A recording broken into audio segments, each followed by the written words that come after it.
بسم اللہ الرحمن الرحیم۔ حدیث نبوی صلی اللہ علیہ وآلہ وسلم حضرت ابو ہریرہ رضی اللہ تعالیٰ عنہ بیان کرتے ہیں، ابو بکر رضی اللہ تعالیٰ عنہ نے عرض کیا، اللہ کے رسول، مجھے کوئی ایسا وظیفہ بتائیں جسے میں صبح و شام پڑھا کروں۔ آپ صلی اللہ علیہ وآلہ وسلم نے فرمایا، کہو اللہم عالم الغیب والشہادت فاطر السماوات والارض رب کل شیء ومالکہ اشہد ان لا الہ الا انت اعوذ بک من شر نفسی ومن شر الشیطان وشرکہ۔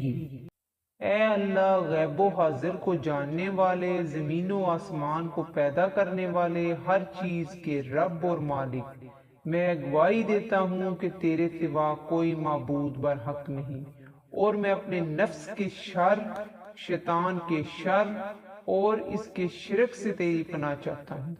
جب تم صبح کرو، جب شام کرو اور جب اپنے بستر پر آؤ تو یہ کلمات کہا کرو۔ مشکوٰۃ المصابیح حدیث نمبر 2390۔ حضرت ابان بن عثمان بیان کرتے ہیں، میں نے اپنے والد عثمان رضی اللہ تعالیٰ عنہ کو بیان کرتے ہوئے سنا، رسول اللہ صلی اللہ علیہ وآلہ وسلم نے فرمایا، جو شخص ہر روز صبح و شام 3 مرتبہ یہ دعا پڑھے تو اسے کوئی چیز تکلیف نہیں پہنچائے گی۔ بسم اللہ الذی لا یضر مع اسمہ شیء فی الارض ولا فی السماء وہو السمیع العلیم۔ ترجمہ: اللہ کے نام کے ساتھ جس کے نام کے ساتھ زمین و آسمان کی کوئی چیز تکلیف نہیں پہنچا سکتی، اور وہ سننے والا، جاننے والا ہے۔ ابان کو فالج ہو گیا تو وہ آدمی جس کو انہوں نے حدیث سنائی تھی تعجب کے ساتھ ان کی طرف دیکھنے لگا، تو ابان نے اسے کہا، تم میری طرف کیا دیکھتے ہو؟ رہی حدیث تو وہ ویسے ہی ہے جیسے میں نے تمہیں بیان کی ہے، لیکن میں نے آج اسے پڑھا نہیں تاکہ اللہ اپنی تقدیر مجھ پر نافذ کر سکے۔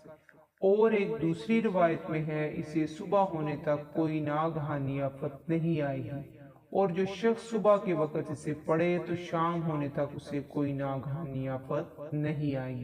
مشکوٰۃ المصابیح حدیث نمبر 2391۔ صلی اللہ تعالی علیہ وآلہ وسلم۔